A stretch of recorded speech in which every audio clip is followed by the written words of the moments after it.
Well, hello there, friends. So today what we're going to be doing is we're going to be doing a custom motorcycle seat for Harley Davidson. So we're talking really custom according to the customer's specifications. I had both the owner, the husband, sit on it, and he told me how it felt for him and how he wanted it to be. So he wants this part here to come forward a little bit so it'll be more comfortable for him. And then also, his wife sat on this, and I'm going to be reshaping the seat here to make it more comfortable for her to sit. And not only that, but even here in the back, where the seat meets the motorcycle itself, there's too much padding right here, which is rubbing up against his paint. So we're going to be making that change. So if you want to follow me on this one, I'll show you exactly how it's done, step by step. So here we go. Oh yeah, and so the wife is sitting about 2 inches too tall. So she sits up really high on this. So there's a lot of cushion here. And I also checked with the depth on the pan here in the back, which will allow me to probably take about a good 2 inches off the top. So that way it'll lower her on the bike, and she'll be where she needs to be there. So these are the color choices that they chose.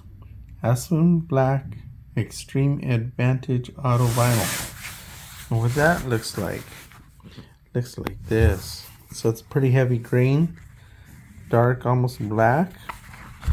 And then the other, for the accent, is Toyota Ivory, which is this. I'm going to be using this on the insert of the seat. So if you've ever watched my videos, you'll know the first thing that I do. And what is that? Well, I guess that would be me taking my white China marker right here by Sharpie. And what we will do is we'll mark all the intersections. So everywhere you see like an intersection like this is where I'm going to mark it.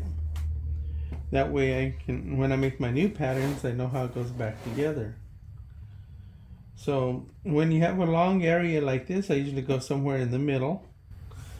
Same thing right here, I'll do that one.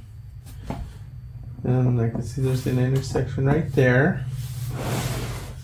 And funny, from the factory, look at these, don't even line up. So what I'm going to do is I'm going to go ahead and continue this line all the way here like this. And we will be making it better than factory. So that way it's continuous from front to rear. Okay, he's also going to delete this pocket, so we're not going to have that there anymore. So it'll just bridge directly from here to the back. Just like that. Okay, I can see that we have an intersection here. One right here. And another long area, so I'll just put one right there in the middle. We have one intersection going right here. And another one right here. Which just happens to be the area that I'm going to be deleting. So when it comes time for me to reshape the foam, I'm going to be cutting it down here and probably in this area. Right there. So pretty much this whole front area right here is going to remain stock and original. Where it's really going to change is from here going back. So what I'm going to do is I'm going to go ahead and start taking this seat apart. So this is the fun part, huh? The vandalism.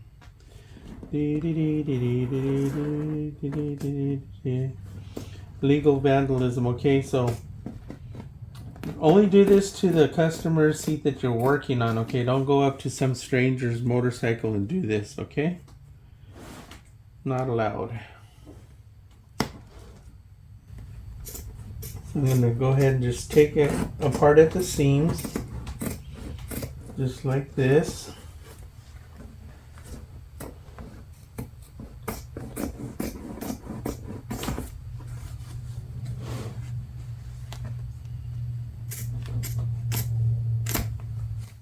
I'm going to leave it attached right there so that way, as you know, when I take something apart, I don't take it apart in separate pieces. I always leave some kind of an attachment here. So that's technique number 232. So what that is leaving it attached. So that way when you're putting it back together, it's not a jigsaw puzzle. You already have your answer because everything is still attached and you know exactly how it goes back together. No guessing.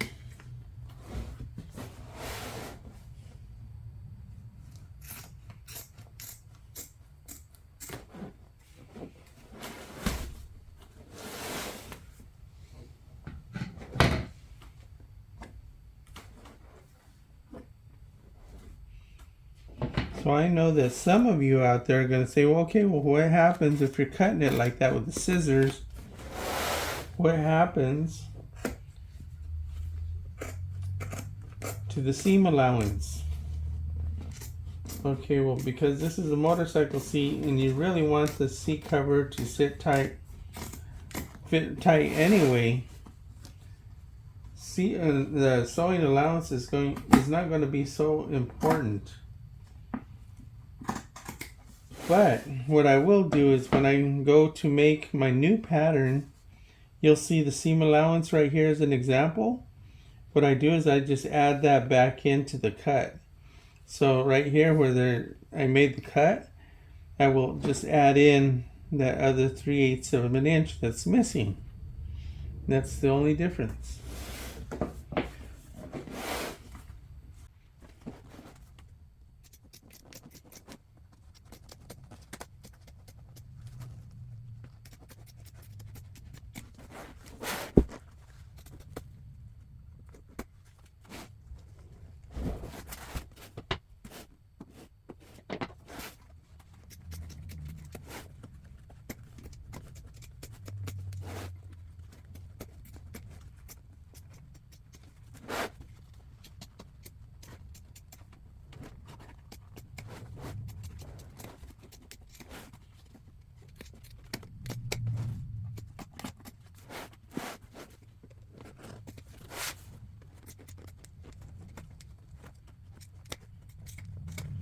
Hit the like button.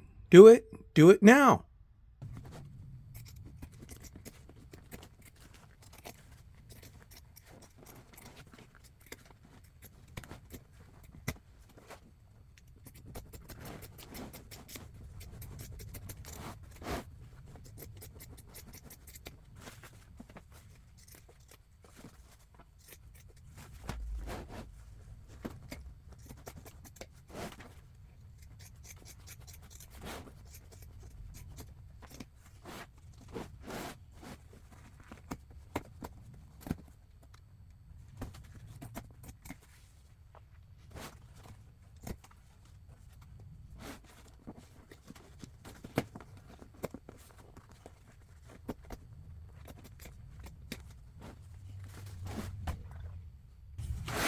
Okay, so the part that we love to hate is removing staples.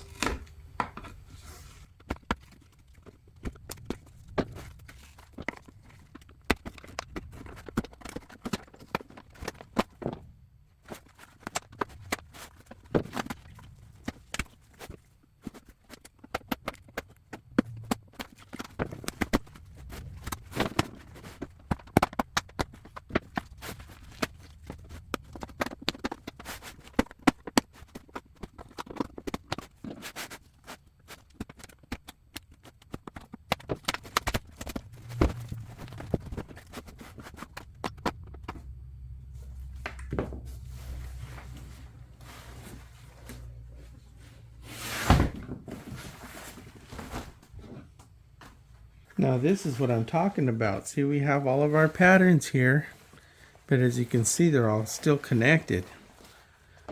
That way we're not having to guess how they go back together again. Tell me how you like that technique. You can put that one in the comments. So the question comes up pretty often about the plastic over foam in both boat seats and even car headrests and motorcycle seats. And there's a misconception out there, And I know I'm going to get some hate on this one because everybody has their own opinion, right? But anyway, plastic, in my opinion, is not to keep water from getting to the foam, okay? Because that's the job of the vinyl. The vinyl is not going to allow water to get to the foam when it's covered. The reason that you see the plastic over foam like this is for the installation of the new seat cover. The new seat cover, if there was no plastic and you have your new seat cover, you could see this, even like this felt right here, it'll create a lot of friction and it'll just drag across that foam like that, and there's no, you're just going to really struggle with it to get that thing installed or manipulate it around and get it adjusted. Where if you have the plastic, and I know this is why they do it, because it's mass produced in some factory somewhere, they don't want to do that, so they want it to be able to slide across the plastic like that when they're installing it. So that's why you're going to see plastic like this over foam.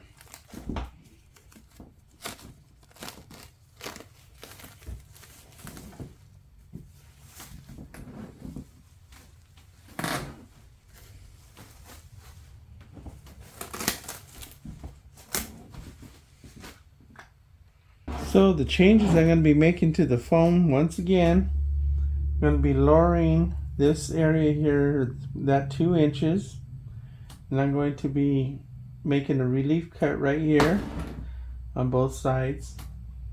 I'm going to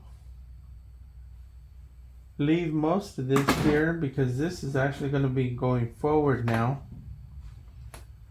and this is going to be going lower, and I will need to get rid of some of this right here.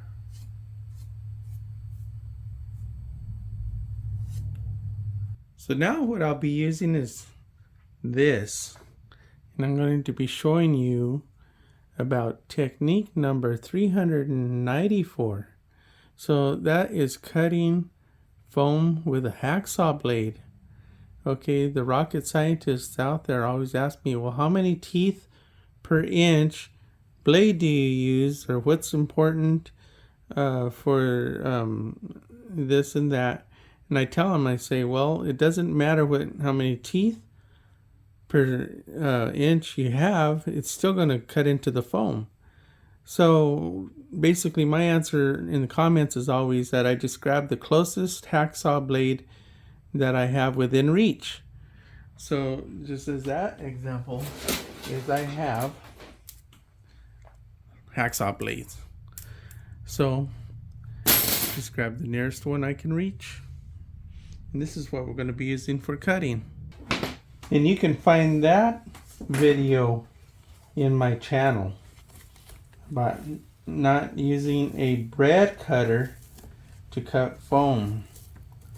A lot of electric bread cutters. So some people use a bread slicer. People use that for their foam.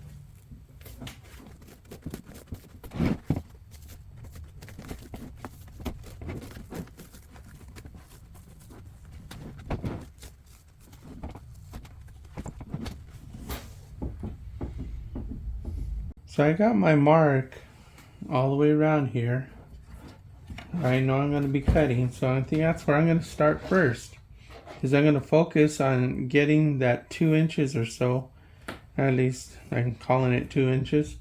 I'm going to cut and get rid of that one first. So what I will do is I will take that hacksaw blade and I'm going to draw that line, so I know that's where it's going to be.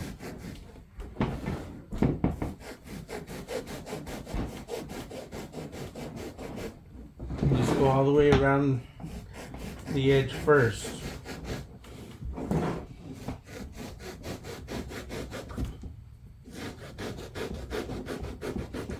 See how that hacksaw blade just goes right through the foam, right?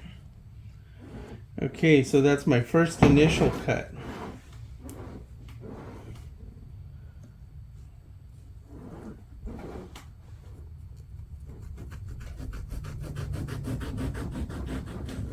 Okay, so now that I have that first initial cut, I'm going to go and make a second pass, which is going to cut it even deeper.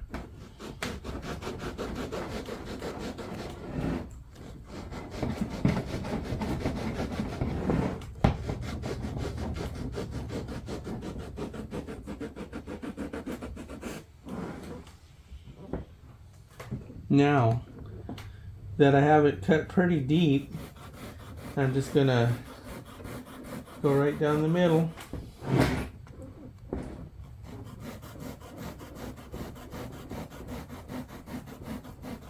Just take your time because you want it to be flat. You don't want it to be different anywhere.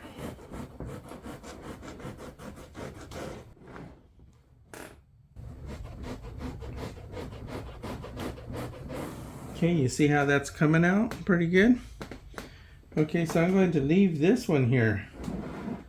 So I think at this point, I'm going to start making this cut. I guess it would have been easier for me because I'm right-handed to start on this side.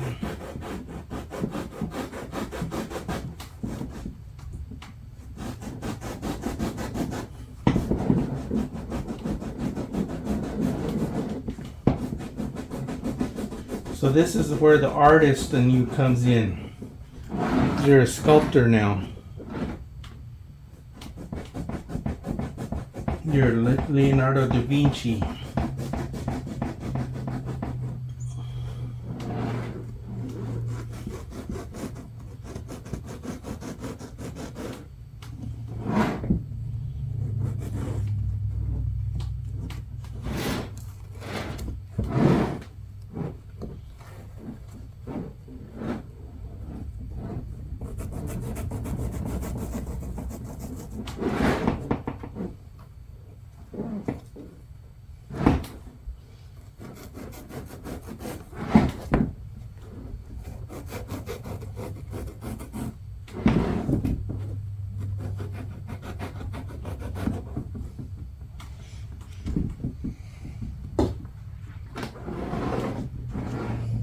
Hey, we're getting somewhere.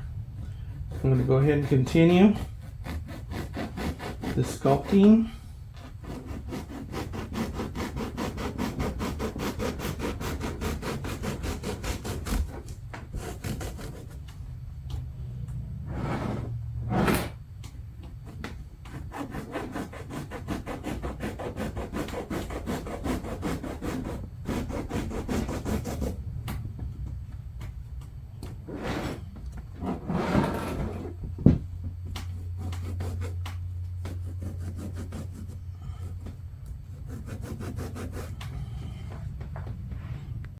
Okay, so that's my rough shape right there. Now all you have to do is just clean up any imperfections, even everything out.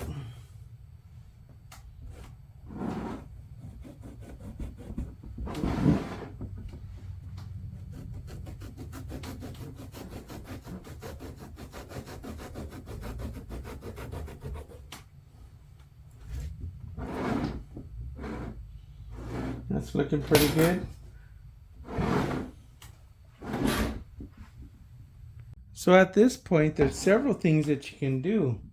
Okay, either you can spend some more time cleaning this up like this, or the rocket scientists out there, what they say is, okay, take a sander, right, with 80 grit paper, and you can do that. Is sand it smooth to shape, okay, with a grinder or something. But anyway, really a lot of that doesn't even matter, because what's going to happen is once you put the foam back over it smooths everything out.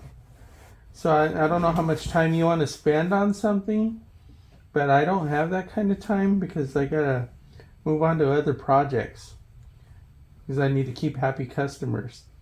So if you put another foam like this, like I'm saying, it just really cleans things up and it's instant. That's instant gratification right there. Okay, or you could spend another hour in sanding this out. You know, I mean, I'm going to spend a little more time. You know, I'm not going to bore you guys with that, but I'm going to spend more time getting this here straightened out, and then this is going to go back on. So, but it's not going to be the time that I would spend with a grinder or a sander.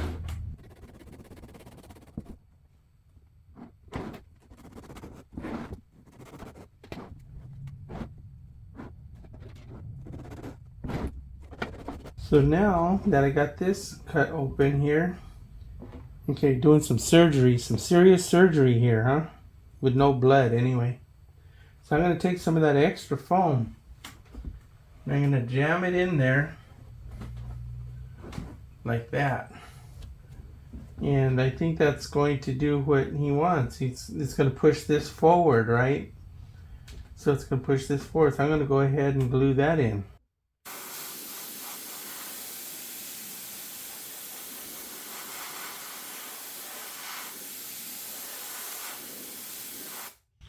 So a lot of people will ask me in comments, well, what's the glue that I'm using? Okay, I'm using contact adhesive in a spray gun. Then they'll say, well, what size tip am I using on the spray gun? And I'll say, I don't know. It's whatever the tip comes with this cheapo Harbor Freight spray gun. So it's not rocket scientist. Remember that. It's not rocket scientist.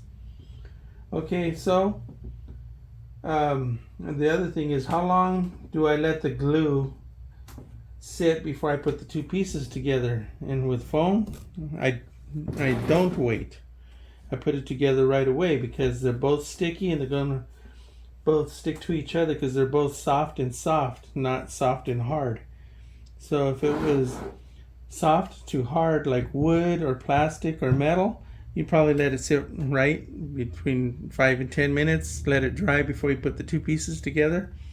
But with foam, you want the glue to soak into the foam.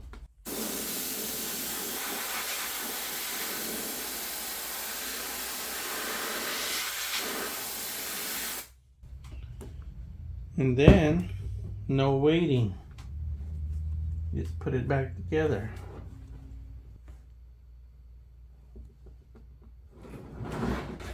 Okay, now I can go ahead and just trim this off.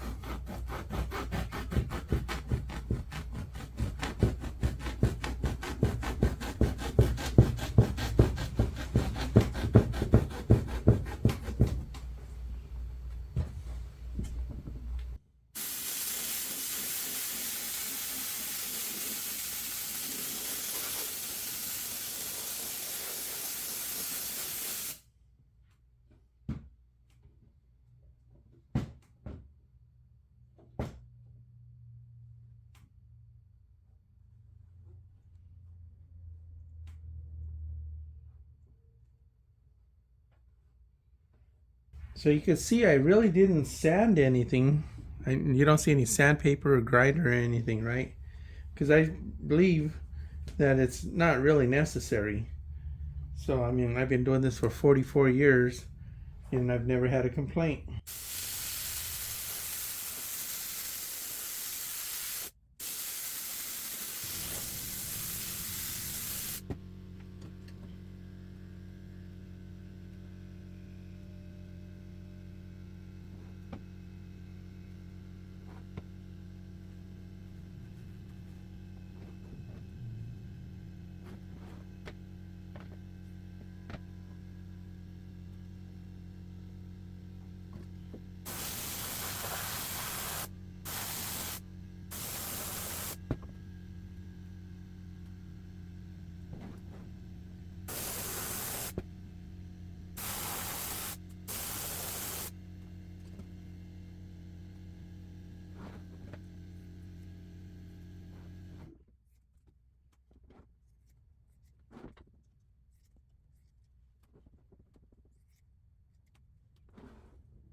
So now we have a completely new shape of the seat here.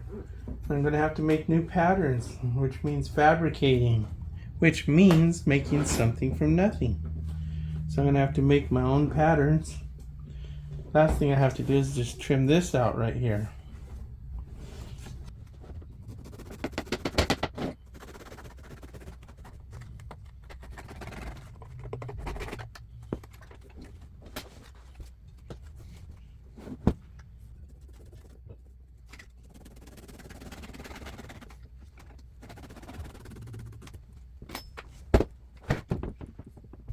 Okay, so custom work starts with a vision. You have an idea in your head of what you think that you want it to look like. That's where you start. And your imagination. So I have to visualize what it's going to look like. So that way I can make the pattern. So I think I'm going to go ahead and start in the center and then work my way out to the sides and the rear. So this is that light color insert. So remember before when I was cutting with the scissors, I said we're going to add back in that 3/8 inch.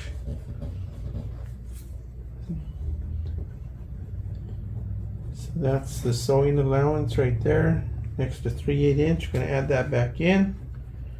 What's missing? That way we get that back. There's one of my marks right there.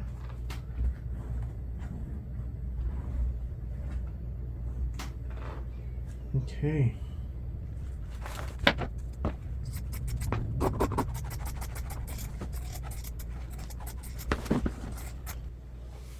So now for technique number 199. Okay, to get symmetrical, what we do is I just cut one side, fold it in half, and then draw it out. Now we know it's exactly the same on both sides.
So now for technique number 48, you can see that I'm cutting just on the outside of that chalk line there. So I drew it out in chalk for a reason. So what I'm going to do is I'm going to flip it over like this.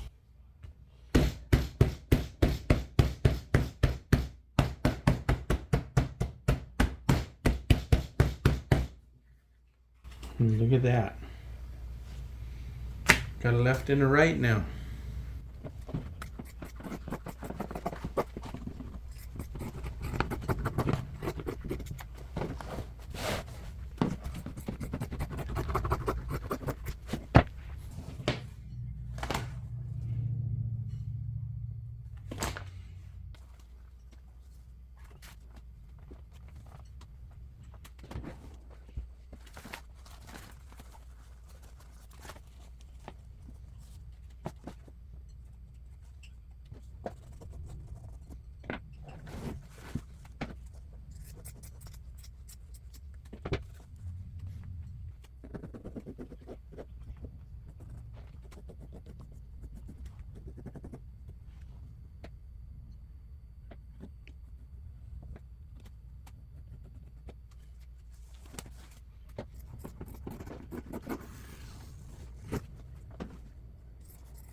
So sometimes I'm working in cruise control and I'm just kind of like working away, not thinking too much about things. But one technique that I forgot to mention to you is that when I'm finished making a pattern, usually what I'll do is I'll put a big X across it. That tells me that I've already made that piece. So that way I don't make another duplicate somewhere down the road, which I have done. I've made duplicates of patterns that I've already had. So I'm going to just go mark these off real quick. That's telling me that I've already made them.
Okay, so I think I have enough pieces here where I can start sewing stuff together.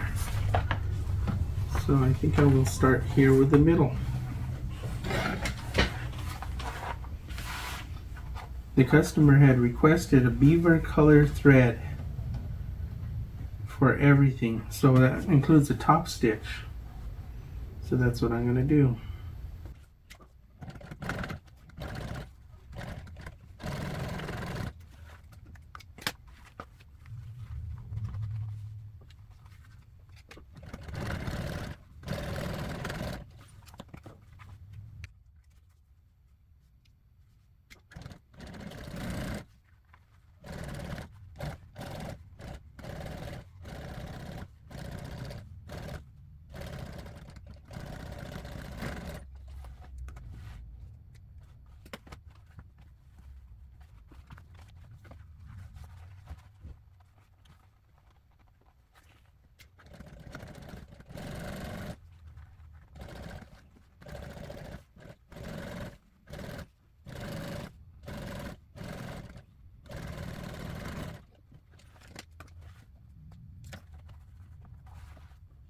Okay, so now we'll do a top stitch.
Okay, so let's put the rear skirt together now.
So now the top stitch all the way around.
Well, Miss Nibbles, the Wonder Dog, isn't feeling too well today, so wish her well in the comments, okay?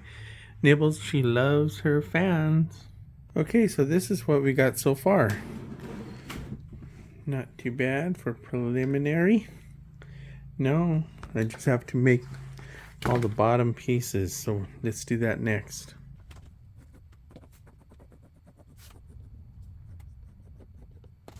I was just remembering that the hips right here have to be a little bit wider because of that extra trimming that I did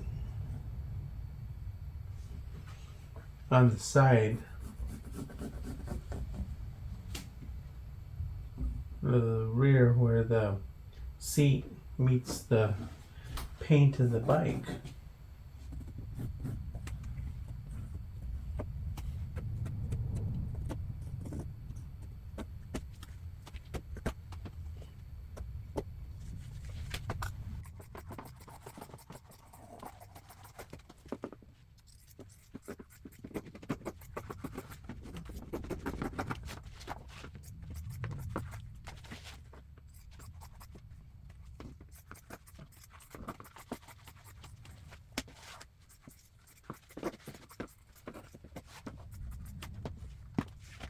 So technically this here is 3 pieces, but you know, it's not a very big piece, so I'm just going to go ahead and make it a 1 piece.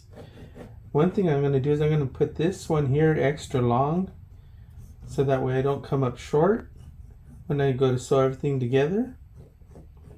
And because I can always cut it shorter later, but you can't make it grow if it's too short to begin with.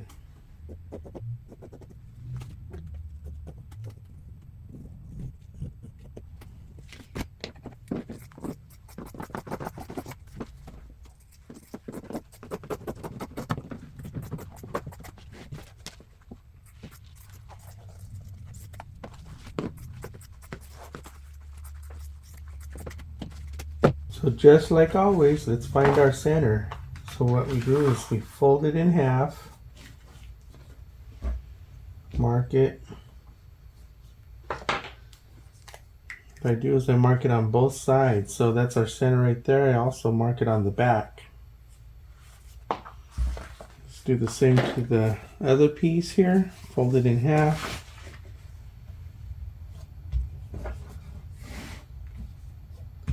Mark the center, both sides. Okay, we'll do the same on the cover itself also. Fold it in half in the front and the back. That's where we're going to start sewing.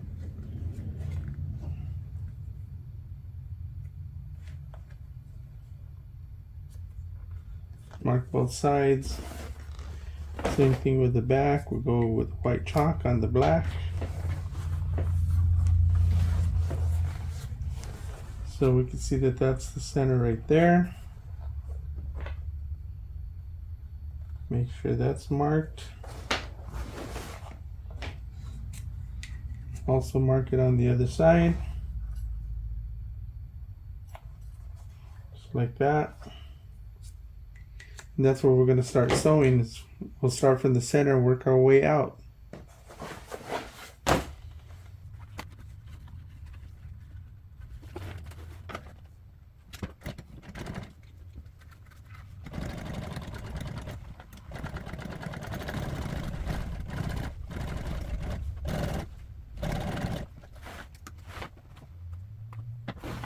Flip it over. Start from the center and work your way out.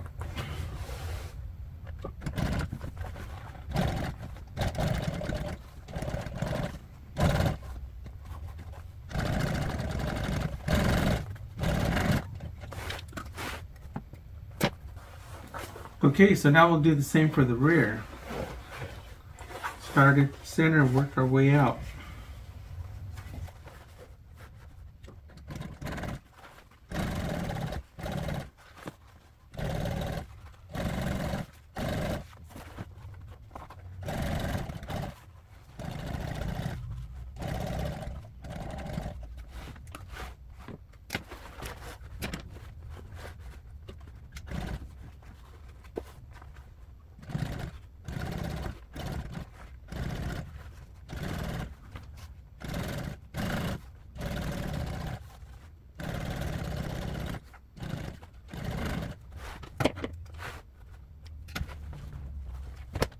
So remember that we left this one here a little longer, and that's exactly the reason why.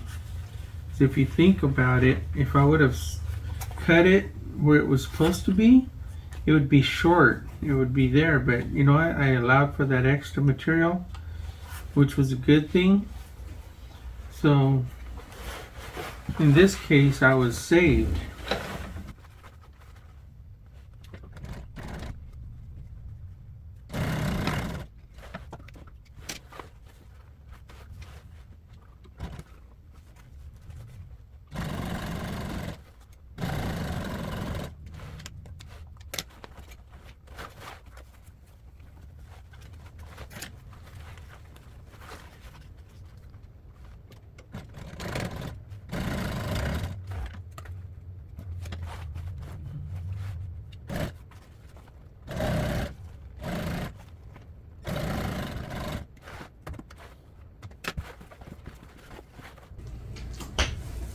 See if this here will go on the same way.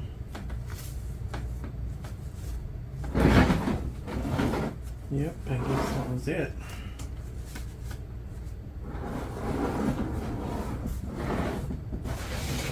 Now for the moment of truth. The moment that we've all been waiting for. To see if we actually did it right.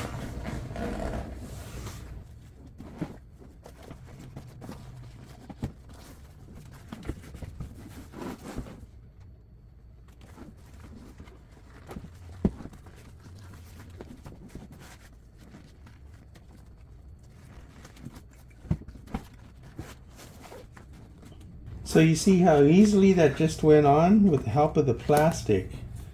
So that plastic is an awesome idea that somebody came up with a long time ago.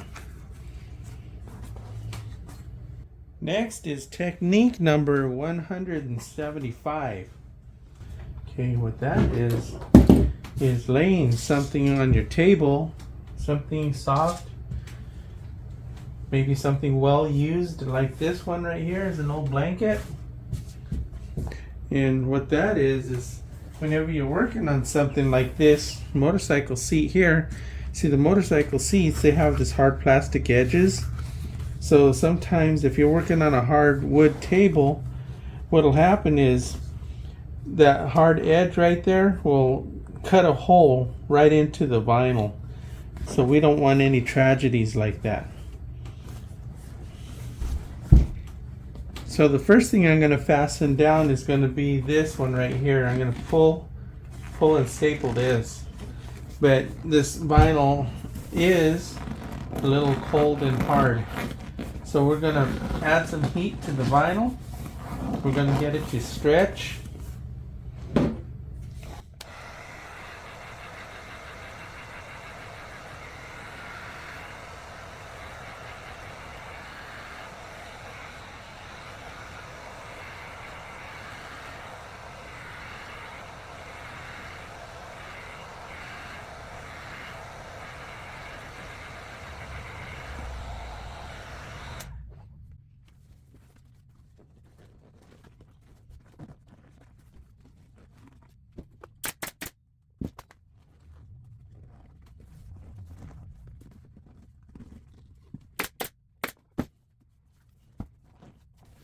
Now the next technique is technique number 138.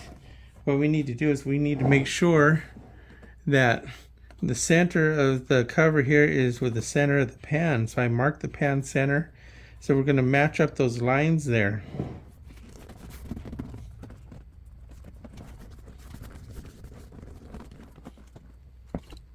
So the next place I'll start is usually these side areas right here.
Like I always say, it looks its ugliest before it looks its best.